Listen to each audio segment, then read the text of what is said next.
Alrighty, you guys. So let's talk about what Elon Musk should do in terms of the next step in the acquisition of Twitter. So, as we all know, Elon Musk is purchasing Twitter, a very popular social media platform, in the amount of $44 billion. Now, out of that $44 billion, $25 billion is the money that he has borrowed from banks. So we have to sit down and ask ourselves, if we are in the same position, how are we going to turn a profit and make Twitter a more profitable company? So Elon Musk has tweeted out that free speech is the bedrock of a functioning democracy, and Twitter is the digital town square where matters vital to the future of humanity are debated. I also want to make Twitter better than ever by enhancing the product with new features, making the algorithms open source to increase trust, defeating the spam bots, and authenticating all humans.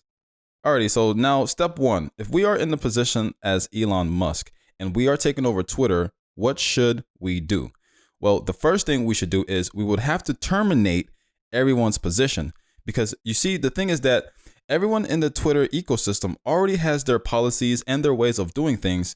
And if you're trying to improve the performance of the company, in many cases, it may not be worth keeping the employees there because they may no longer be salvageable. It's almost like trying to fix an old Toyota Camry. Perhaps the engine blew out because maybe, you drove the car without oil for an extended period of time. And now when you take the car to the mechanic now tells you that it's going to cost more than $1,500 to fix the car. Not only that, but the car value is only worth $500.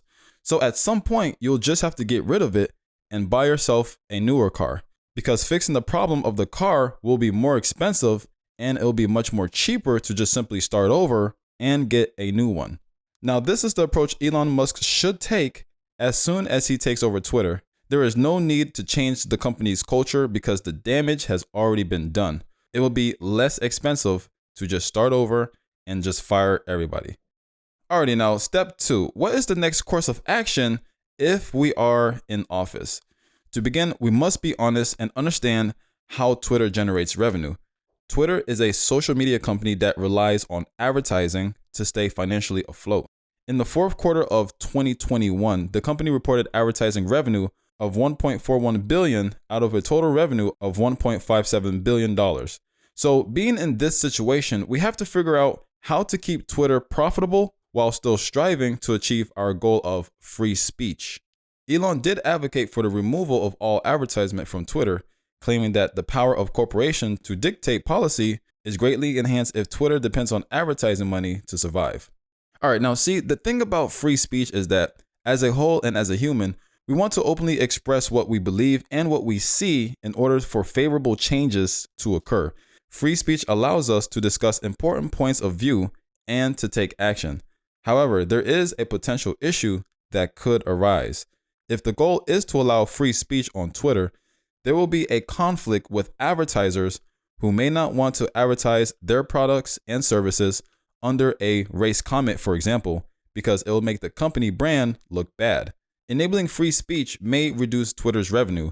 In this case, for Elon Musk, in order to achieve profitability while transitioning Twitter's social media culture to a more free speech organization, he will need some sort of algorithm in place to filter out problematic tweets. Elon Musk believes that free speech is essential for a functioning democracy, and he intends to change that with the acquisition of Twitter. The issue that Twitter has run into is that they shadow ban users by limiting users' ability to express their ideas, viewpoints, and issues by making their tweets have less reach and engagement or no engagement at all. Twitter has a history of banning accounts for tweeting something that they disagree with or that disregards their beliefs. I personally believe they shadow ban people because they don't want anyone or anything to possibly lower their bottom line, as advertisements accounts for a large portion of their revenue.